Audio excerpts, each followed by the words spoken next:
What happens when one of Hollywood's most respected actors reaches his absolute breaking point on live television? When years of frustration bubble over into an explosive confrontation that leaves everyone in the studio speechless? Today we're diving into the moment Samuel L. Jackson completely lost it on Good Morning America. And trust me, you won't believe how this all went down.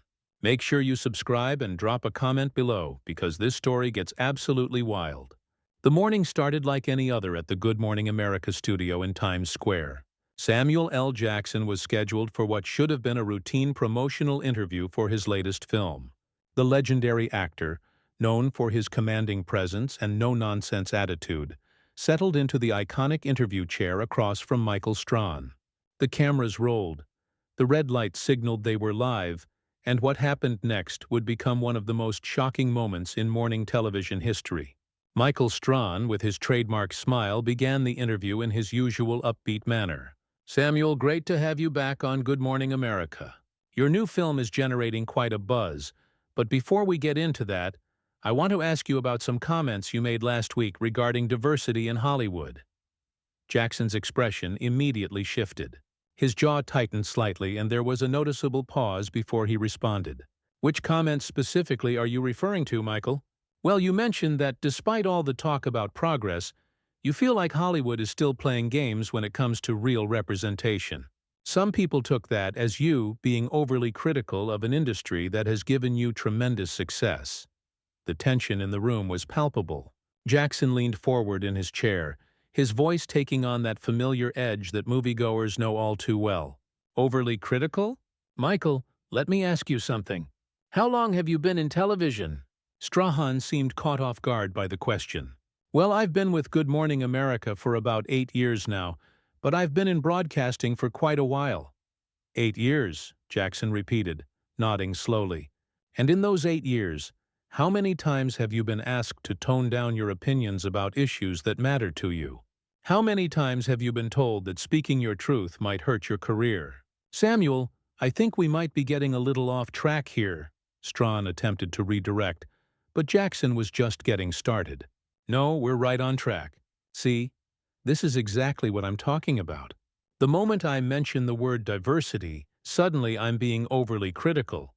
The moment I point out that we're still fighting the same battles we were fighting 20 years ago, suddenly I need to be grateful and quiet." The camera operators in the studio exchanged glances. This was clearly not going according to the planned script. Strahan tried to maintain his composure, but you could see the wheels turning as he attempted to regain control of the interview. "I don't think anyone is asking you to be quiet, Samuel. You're one of the most successful actors of our time. Your voice carries tremendous weight in Hollywood." Jackson's laugh was sharp and humorless. "My voice carries weight? Michael, do you know how many times I've walked into meetings where I was the only person who looked like me? Do you know how many times I've had to explain why representation matters? Why telling diverse stories isn't just good business, it's the right thing to do." "But surely you've seen progress over your career," Strahan countered, trying to find some middle ground. "Progress?"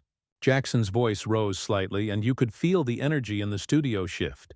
"Michael, progress is not having one or two faces that look like ours in positions of power and calling it a day. Progress is not putting a diverse cast in a movie and then having the marketing department whitewash the posters for international markets." The control room was likely in chaos at this point, with producers scrambling to figure out whether to cut to commercial or let this play out. Strahan, to his credit, pressed on, but you could see he was walking into deeper waters than he had anticipated. "Samuel, I hear what you're saying, but don't you think focusing on these issues might overshadow the positive work you're trying to promote?" That question hit like a lightning rod. Jackson's entire demeanor changed in an instant. His eyes narrowed, and when he spoke, his voice carried that commanding presence that had made him a legend on screen. "Overshadow the positive work?" he repeated slowly. "Michael, let me tell you something. Every single role I take, every project I attach my name to, every time I step in front of a camera, I'm carrying the hopes and dreams of people who look like me and see themselves in what I do. That's not a burden, that's a responsibility." The studio fell silent as Jackson's words hung in the air. Strahan shifted uncomfortably in his chair, clearly realizing he had pushed into territory he wasn't prepared for. But instead of backing down, he made the decision that would turn this interview into television history. Samuel, with all due respect, isn't it possible that sometimes focusing too much on these issues can actually create division rather than unity? The question landed like a bomb. Jackson's face went through a series of expressions, from disbelief to anger to something that looked almost like pity. When he finally spoke, his voice was dangerously quiet. Create division? Michael, are you seriously sitting there on national television suggesting that me speaking about inequality is what's causing the problem? That's not what I meant, Strahan quickly tried to clarify, but Jackson was already shaking his head. No, no, no. That's exactly what you meant. This is the problem right here. This is what I'm talking about. The minute someone like me stands up and says, "Hey, we've got some issues to address," suddenly I'm the one creating division. Suddenly I'm the angry black man who needs to calm down and be grateful. Strahan's media training was clearly kicking in as he attempted damage control. Samuel, I think there might be a misunderstanding here. There's no misunderstanding, Michael. You asked me a question, and I gave you an honest answer. But apparently, honest answers make people uncomfortable when they come from someone who looks like me. The tension was now crackling through the television screens of millions of viewers across America. Social media was already exploding with clips and reactions. But in that studio, it felt like the whole world had narrowed down to these two men and their fundamental disagreement. Look, Strahan said, leaning forward, I'm just trying to have a balanced conversation here. Jackson let out a laugh that had no humor in it whatsoever. Balanced? Michael, when was the last time you asked a white actor if they were being too critical when they talked about issues they cared about? When was the last time you suggested that Robert Downey Jr. was creating division when he spoke about mental health? When did you tell Meryl Streep she needed to tone it down when she talked about women's rights? That's different, Strahan began, but Jackson cut him off with a gesture that silenced the entire studio. Different how? Different because they're white? Different because when they speak passionately about causes they believe in, it's called advocacy. But when I do it, it's called being divisive? The cameras continued rolling, capturing every moment of this unprecedented confrontation. Jackson wasn't shouting, but his controlled intensity was somehow more powerful than any raised voice could have been. Samuel, I think you're putting words in my mouth, Strahan protested. Am I? Because from where I'm sitting, it sounds like you're doing exactly what everyone else does, asking me to package my truth in a way that doesn't make anyone uncomfortable, asking me to smile and nod and be grateful for the scraps while pretending the table isn't still tilted. Nobody is asking you to do that. Jackson leaned back in his chair, and for a moment, there was complete silence. When he spoke again, his voice carried decades of frustration and disappointment. Michael, do you know what's really sad about this conversation? It's that you don't even realize you're doing it.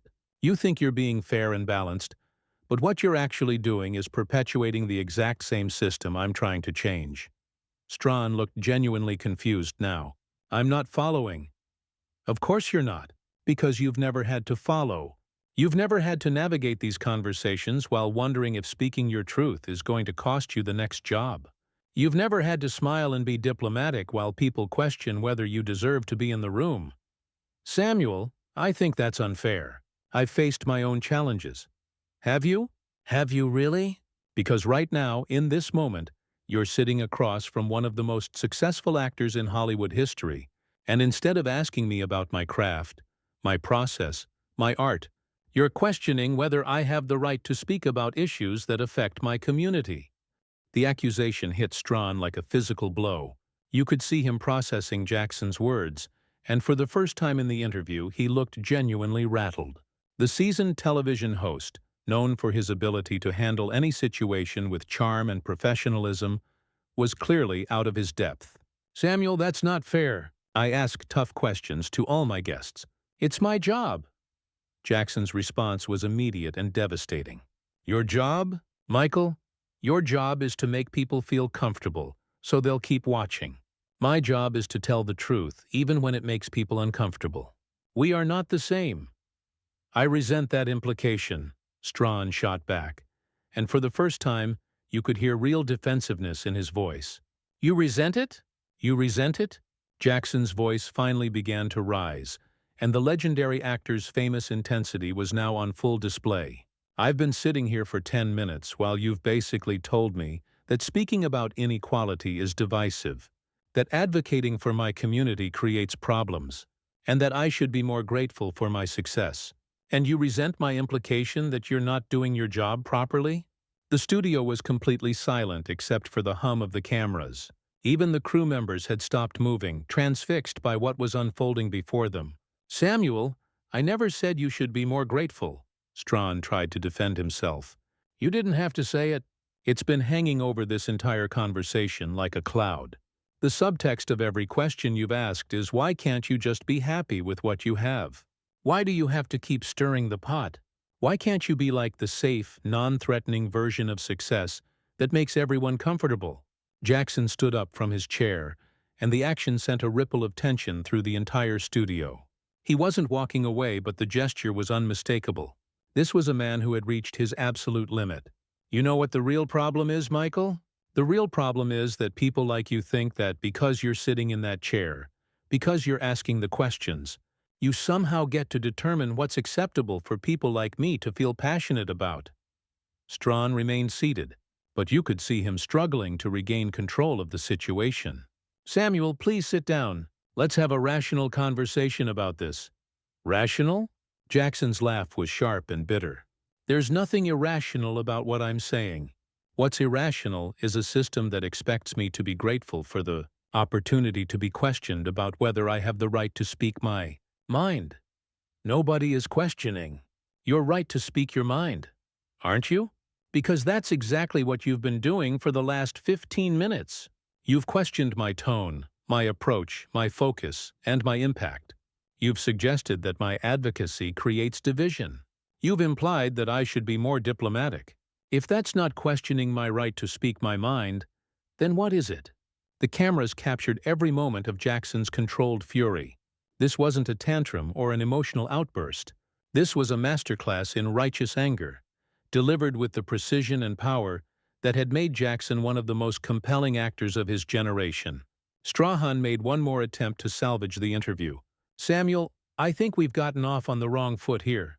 Can we start over?" Jackson looked at him with an expression that was equal parts disappointment and disbelief. "Start over?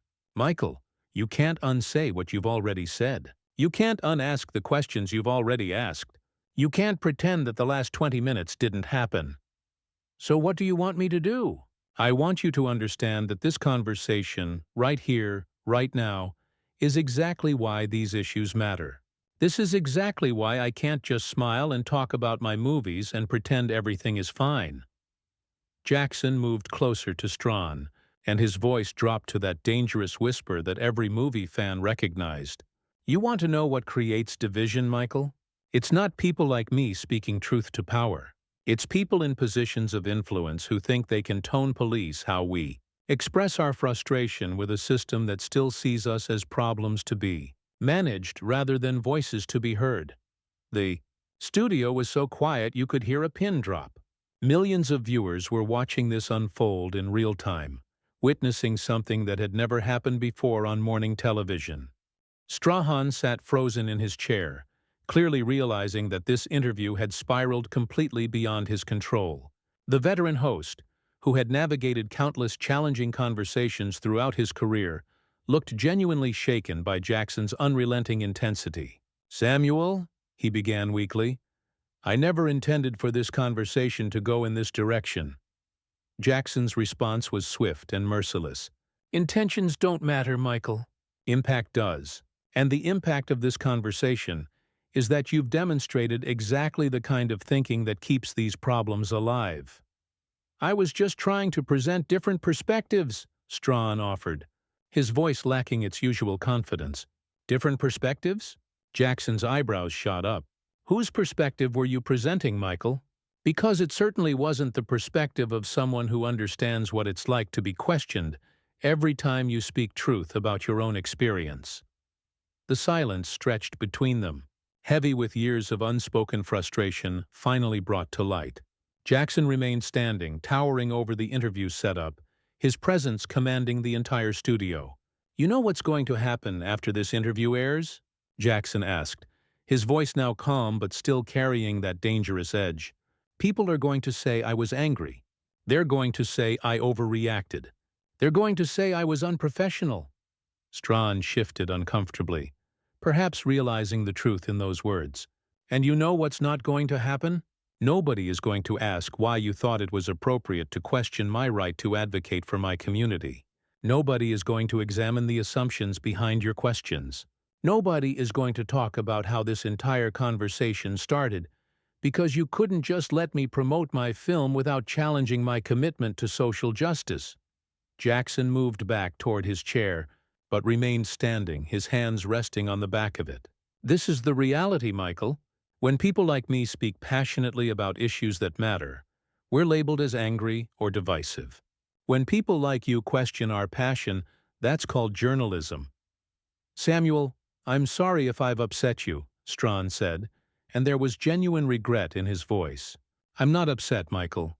I'm disappointed. I'm disappointed that in all these years, with all the conversations we've had as a society, we're still having this same argument. I'm disappointed that someone like you, who should understand the power of platform and voice, would use yours to diminish mine." Jackson finally sat back down, but his posture remained rigid, his eyes never leaving Strahan's face. "You want to know what real progress looks like? Real progress is when I can talk about inequality without being asked if I'm being too divisive. Real progress is when my advocacy is seen as patriotic rather than problematic.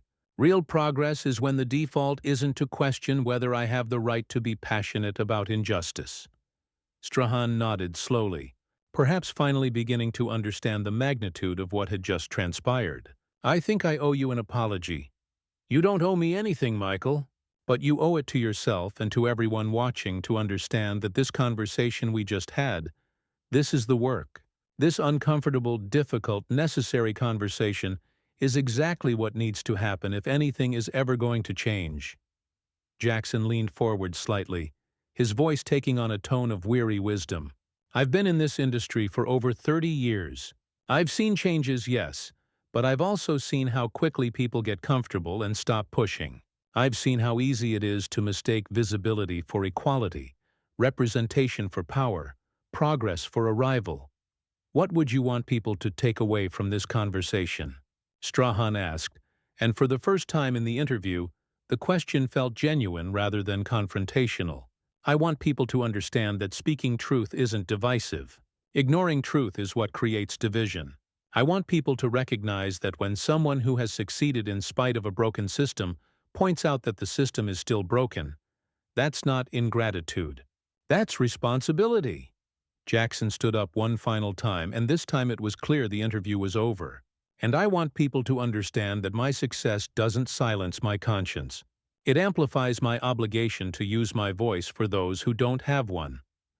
The legendary actor extended his hand to Strahan, who shook it with what appeared to be genuine respect, perhaps even admiration. "Thank you for having me on the show, Michael. I hope this conversation helps people think differently about what it means to advocate for change." As Jackson walked away from the interview setup, the cameras continued rolling, capturing one of the most powerful and uncomfortable moments in morning television history. The studio remained silent for several beats, the weight of what had just occurred settling over everyone present. And that's how one of Hollywood's most respected actors delivered a masterclass in standing up for your principles, even when it's uncomfortable, even when it's difficult, and especially when it matters most. Make sure you subscribe for more stories like this, and let me know in the comments what you think about Jackson's approach to this confrontation. Did he go too far, or was this exactly the kind of conversation we need to be having?